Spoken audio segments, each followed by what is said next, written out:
Are you ready?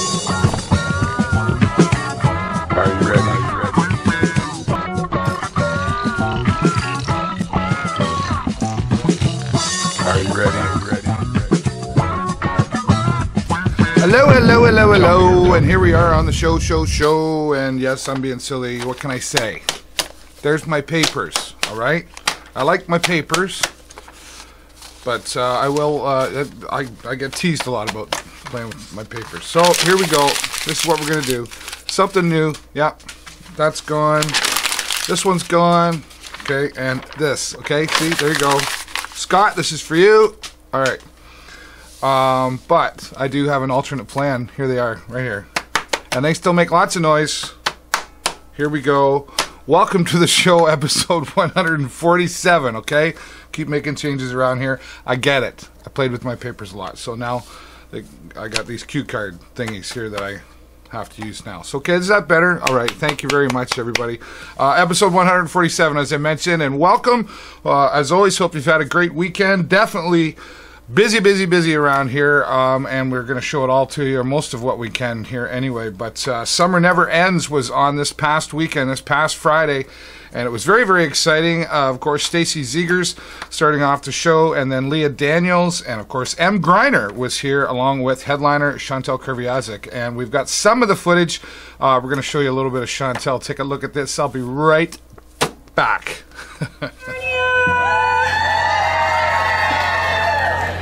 Cool. Okay, that's Kevin Fox there. And he named himself after Fox, 99.9 The Fox. So maybe the answer.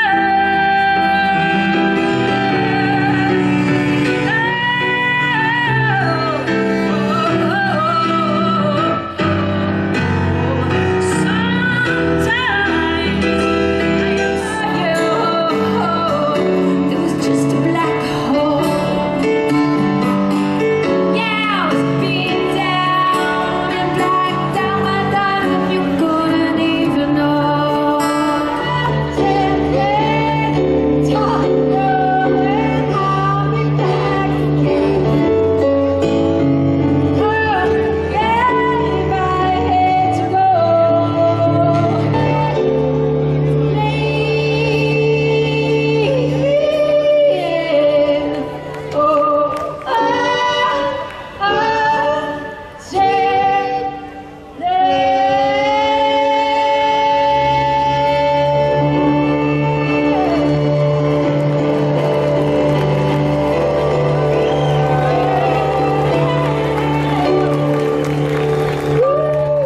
All right, there you have some of the highlights from Chantal Kerviazic at the Summer Never Ends concert here in Sarnia this past Friday down at Stokes Bay Lawn. Congratulations to the organizers. I know they were very pleased, and we're looking forward to next year. I wasn't able to be there for the whole thing, but I did catch Emm Gryner and Chantal Kerviazic. Thanks to Natalie Bravo.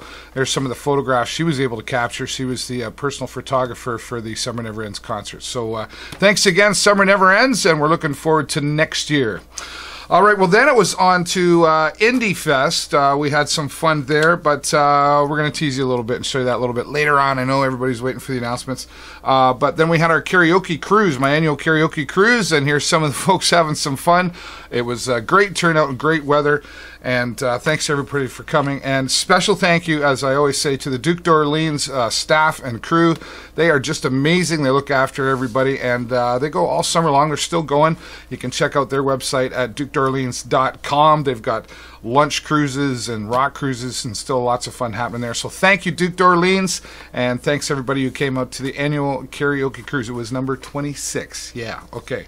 All right, well, now let's go out into the entertainment scene. Back to Summer Never Ends, we were able to capture an interview with Emm Gryner, who performed down at Summer Never Ends concert. And while she was quite tired, she took the time to give us this interview. So now let's go to the entertainment scene. Here is Emm Gryner.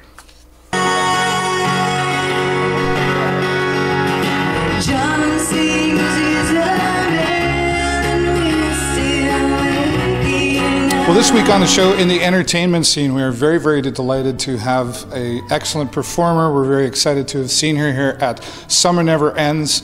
Emm Gryner, thank you for being here on the show. Thanks for having me. You've had quite a musical career. You've got about 10 albums to date, and been traveling and touring.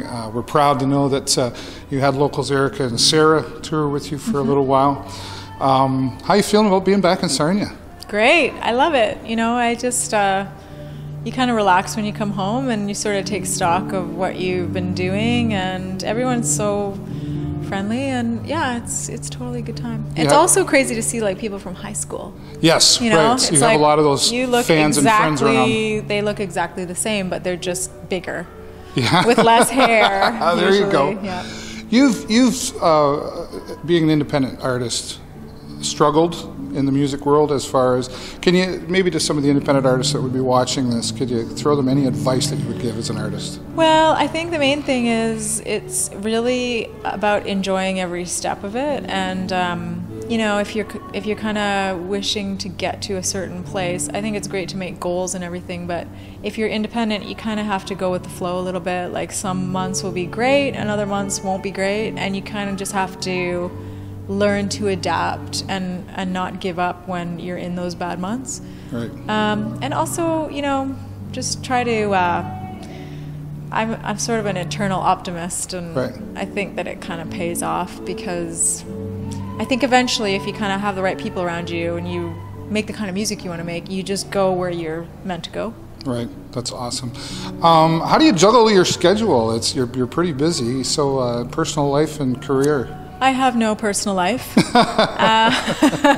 No, it's really hard. It's a struggle for sure. I think that it's a little bit about now that I have like a family, you kind of have to pick the times that you leave the house. Like, is it really important? You know, Right. I think before I had kids, I sort of just went out and did everything, and it's actually made it a lot better Sure. to have the ability to kind of choose the best things to leave the house for, you know, Yeah. because I don't really want to leave the house. Yeah, like, of so course. it kind of has to be really worth it. Sure. One more question, we'll let you go, Em. Where do your inspirations for your music come from? Mostly just living life, like, you know, traveling. You just see a lot, you learn a lot about other people, and also I've had the luxury of being in other people's bands, and I think that's a really great learning experience, because you kind of get out of your own head and world, and you learn someone else's way of doing things, and I'm really glad that I have that chance, and it's just not like the me show all the time. You know? Right, gotcha. Well, thank you so much for being here Thank you. on your show. It was wonderful to watch, and we look forward to seeing you again in the future. Thanks so much. Emm Gryner here on the show, and take a look. We got some of the video footage of her performing here earlier tonight, and take a look at this.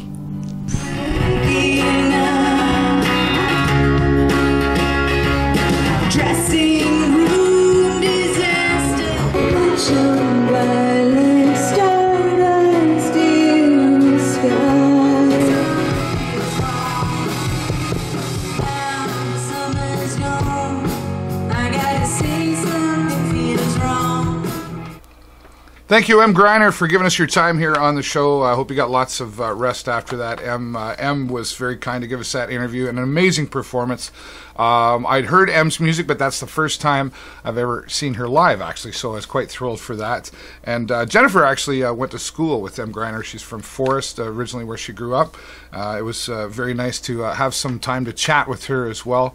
Jennifer got to say hello. There's a picture of her and Emm Gryner. So thank you again, Emm Gryner, and looking forward to hearing more from you in the future. All right, now let's go out into the community, back downtown to our friends at Cheeky Monkey. They've always got something going on, but this time it's about the charity, and it's a charity poster sale for the Sick Kids Hospital. If you recall, a few weeks ago, Mr. Gormley from Daylight for Dead Ice was marching into town, and this is all kind of connected with that. So here to talk to us about the charity poster sale down at Cheeky Monkey, one of the owners, Anne Peloza. Take a look at this in the community.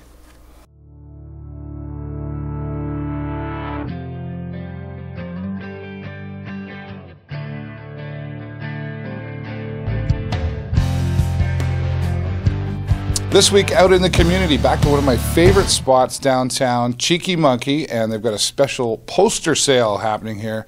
And my friend Marianne, not the first time here on the show, but No, return visit. always something happening here. Tell us what's happening with your poster sale. Well, we're raising money for Sick Kids Hospital via Chris Gormley of the band Daylight for Dead Eyes. Yeah, we had him here on the show a couple of weeks ago. He was drumming downtown. That's right. That's all part of his fundraising for Sick Kids Hospital in Toronto. Right. A little background on how this came about. Yeah. Chris and the band had played at Sick Kids Hospital. Apparently they have a little theater in there That's- and they he do said that, entertainment. yep. And it really moved him, so he decided to do this drumming throughout Ontario, and actually he went down to New York too. Yeah, and you just told me too, he hit his goal of $10,000 He over did. the top. He made his goal of over $10,000. So we're doing our part to help add to that, because Sick Kids Hospital has a special place in our hearts as well. Yeah. Roland, as my husband, as a child, spent several months there. Okay. In an accident that he was in. Right. And so, it's kind of our Little little personal payback. attachment there, exactly. yeah. And when Chris approached us and said he wanted to do the marching on First Friday from Patty Flaherty's down here, Oh, yeah. we thought, okay, how can we get more money for him than just having a donation can out? So we're doing a poster sale. Okay. Where do the posters come from? There's quite a few here and lots of different bands. There is a lot of the indie bands. We deal with a lot of different record labels and a lot of different distributors, and they're kind enough to send us promotional posters. Oh, I see. More than what we could ever hang up in our store. Yeah, right. So when we used to have our video store, we used to do an annual poster sale for Cancer Society. okay. So this is kind of a carryover from that idea, but we decided to do it for. First, it was just going to be July, but we were so happy with the response, and we have so many wonderful posters, we decided to carry it on into August. So it'll be running until the end of August. Perfect. So last month you said you donated about $150. It was $158. Right now we're at about $96, Okay, and we'd like we to can see do that go better higher. than that, yes, folks. we'd like to see it go a lot higher. These posters are inexpensive wall art for either in the home or you students going back to school. This is perfect for you. It's cheap wall art. It really Window is. shades. Yeah. The smaller posters, if I can Yeah, switch across absolutely. to here and grab one. The smaller size posters are only $2. The bigger size posters are $5. Right. You can't get them that cheap at the stores, and these And- are unique. And 100% going to Sick Kids. 100%. That's Yep, awesome. yep, Well, 100%. Marianne, that's one more exciting thing happened down here at Cheeky Monkey. Thanks for having us down again. Thank you, David, for coming in. You're Appreciate welcome. it. No problem. Thank you, everyone. Please, sorry, interrupting. go ahead. Please come in and donate. It is a worthy cause. Yes, absolutely. Get down here, Cheeky Monkey, downtown Sarnia. We'll get the address up on the screen, and there's a website. And let's go back to the studio, and I'll talk some more about this. Thanks, Marianne, for giving us time. She's so nice. I like Marianne really a lot. She's really cool. Thank you, Marianne. She's always. I try to get in there once a week, and we have our little chats and conversations about music and community and everything else. But get down there to Cheeky Monkey or visit them online at cheekymonkeysarnia.ca. But get down to the store to help them sell these posters in support of Sick Kids Hospitals. There are lots down there, and there's some really cool stuff down there. So music fans, check that out once again downtown at Cheeky Monkey. And thank you, Marianne, once again for having us into your store. We will see you again soon, I'm sure. All right, well, this guy joins us every week, and another one I've never heard of, Mark Russell, joins us here every week with a new tip and trick for our phones and computers. And this week, Mark Russell is going to talk to us about Word Lens. This is pretty good. They got an app for everything. It's really cool. Let's go to apps with Mark Russell. Thanks, Dave. Érité, collaborez, écoutez. Even if you understood that sentence, chances are your language skills could be even better. This week, we look at Word Lens on apps with Mark Russell.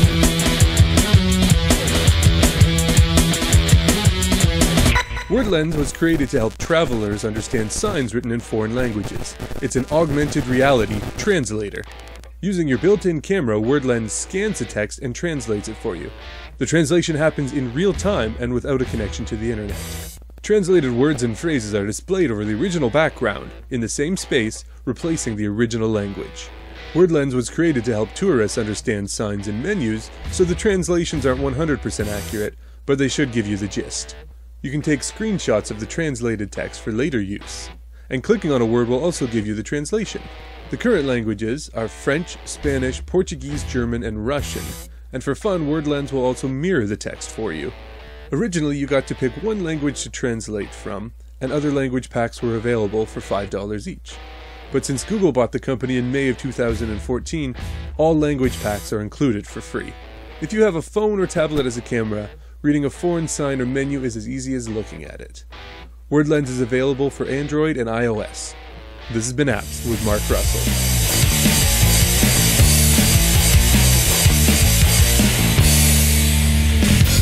That is just like the coolest thing ever. I wish I'd have thunk of that one. Thank you, Mark Russell, once again for being here on the show. Mark is here every week on Apps with Mark Russell, and if there's something you'd like him to look into for you, send him an email to info@markrussellsarnia.com. Thanks again, my friend Mark Russell. We'll see you next week, buddy. All right, well, now it's time to go out locally. Lots of things happening, and I'm going to do this anyway. Let's go to the local entertainment scene. Take a look at this. We'll be back.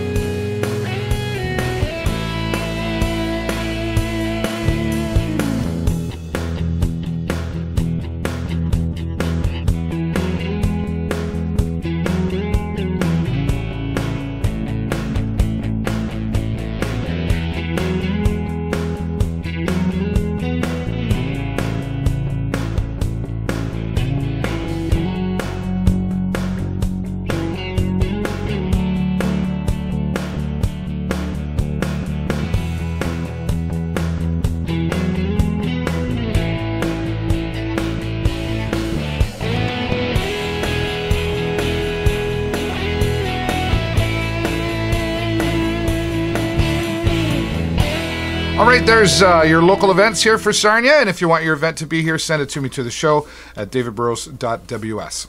All right, well, speaking of local events, a special mention to my friend Andrew Thomas, who's got 1,000 balloons. Balloons to the Moon, it's called. He got a grant recently from the Awesome Foundation here in Sarnia for $1,000. He'll be launching 1,000 balloons with everybody's name attached to it to see how far these balloons go, and it will happen on Monday, September the 1st at 2 o'clock in the afternoon at Germain Park here in Sarnia. So get down there early and support Balloons to the Moon. Andrew, we'll see you down there with the camera, buddy. All right, well, Indiefest, yes, who won? Let's talk about the Youth Talent Showcase first. Fourth place was Substream, and third place, Megan Blythe. Second place, Candace Renault, and the winner this year, Taya Marie McCormick. Congratulations to all of them. They're all going to get some recording studio time, and we're going to give them all a photo shoot as well, so looking forward to that.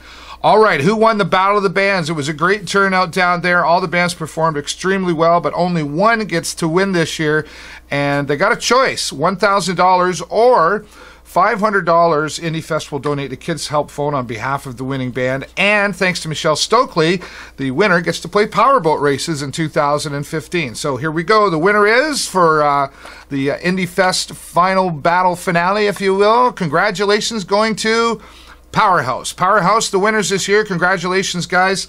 Everybody performed extremely well. Everybody's going to get some recording studio time from Johnny Warrant Studios. And I know the boys are really, really excited. Battling Online, too, was very, very close in there. It was just nice to see all the bands playing and working together. And it was a great supportive crowd. So we were very, very pleased with the turnout this year. Now, also, a Producer's Choice Award being given from DNA Studios and Natalie Bravo. And they have chosen Time as a Hymn. They're going to be working with DNA Studios. So congratulations to them as well. And thank you to all of our sponsors. We're going to have some more details. We will have a presentation of the check and everything with Powerhouse. So thanks, everybody, for participating. We'll have some follow-up information about Indiefest when it all comes closer together. And once again, thank you to Michelle Stokely for that kind prize. That's all the time I got for you this week. Have a great week and an even better weekend. And we will see you next time right here in the show. Bye-bye for now.